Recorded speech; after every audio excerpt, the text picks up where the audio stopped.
अमेठी हत्याकांड। नमस्कार दोस्तों, मैं हूं दिलीप कुमार और एक सच्ची घटना लेकर आपके सामने हाजिर हूं। यह कहानी एक हंसते खेलते परिवार की है जो सिर्फ 7 मिनट में खत्म कर दिया गया। अफेयर, पैसा और ब्लैकमेलिंग में टीचर का परिवार इस कदर फंसा कि निकल नहीं पाया। टीचर की पत्नी पूनम का जिस चंदन से अफेयर था वो उस पर पैसा भी लुटाया करता था और पूनम ने बेरुखी की, दूर जाना चाहा तो हो गया वो उसके खून का प्यासा।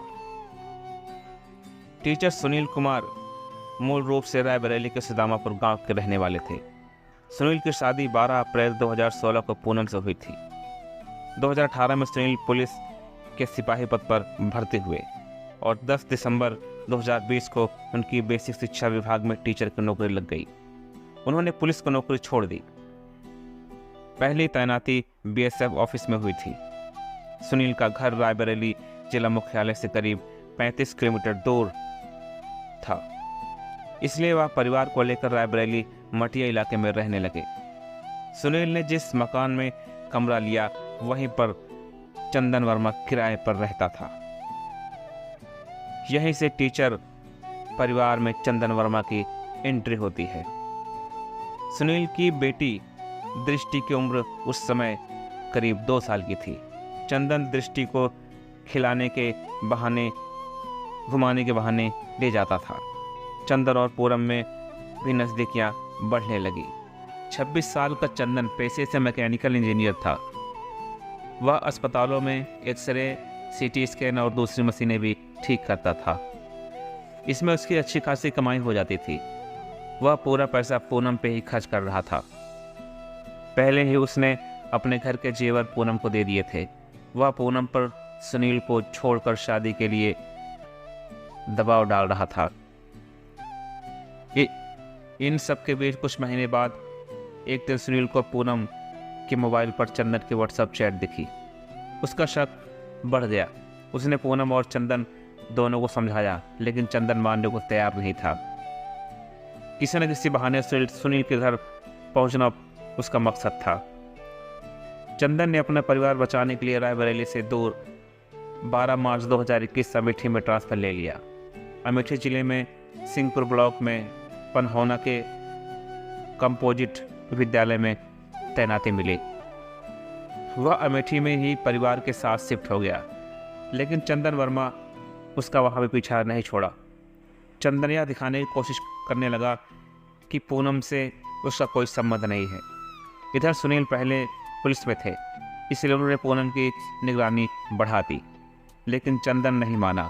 अप्रैल 2024 में सुनील ने अमेठी में 2 बिस्वा ज़मीन खरीदी। पूनम के कहने पर उन्होंने चंदन वर्मा को गवाह बनाया। जब गवाह बना लिया तो फिर चंदन का सुनील के घर आना जाना शुरू हो गया। सुनील के घर जुलाई 2024 में मकान बदल लिया। वह अहरवा भवानी चौराहे पर मुन्ना अवस्थी के मकान में किराए पर रहने लगे। चंदन वर्मा वहां भी पहुंच जाता है। सुनील के कहने पर पूनम ने 18 अगस्त को रायबरेली जिले की नगर कोतवाली में एफआईआर करा दी। इसमें चंदन से जान को खतरा बताया। वहां परिवार की हत्या होगी तो इसका जिम्मेदार चंदन होगा। पुलिस ने चंदन को उठा लिया। इससे वह नाराज हो गया। दोनों में झगड़ा होना शुरू हो गया। बातचीत बंद हो गई। 12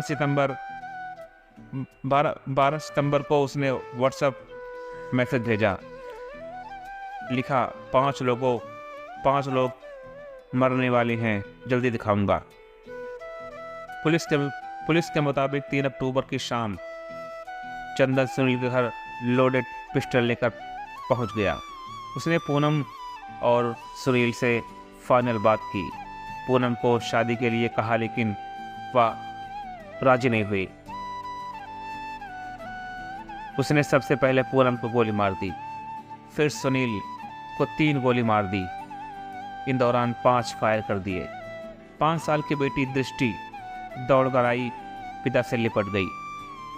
चंदन ने उसे भी गोली मार दी। पीछे से लाडो आई, उसे भी गोली मार दी। इसके बाद चंदन ने सुसाइड करने के लिए कोशिश की, लेकिन पिस्टल की स्प्रिंग गिर गई। गोली नहीं चली। वह डरकर भागा। जिस रात चंदन ने अमेठी में चारों की हत्या की, उसी रात पुलिस ने रायबरेली में उसके एक साथी को पकड़ लिया। उससे पूछताछ में पता चला कि चंदन पूनम को पसंद करता था, पूनम भी चंदन को पसंद करती थी। चंदन पूनम से शादी करना चाहता था, लेकिन वह शादी के लिए तैयार नहीं थी, इसलिए उसकी हत्या कर दी।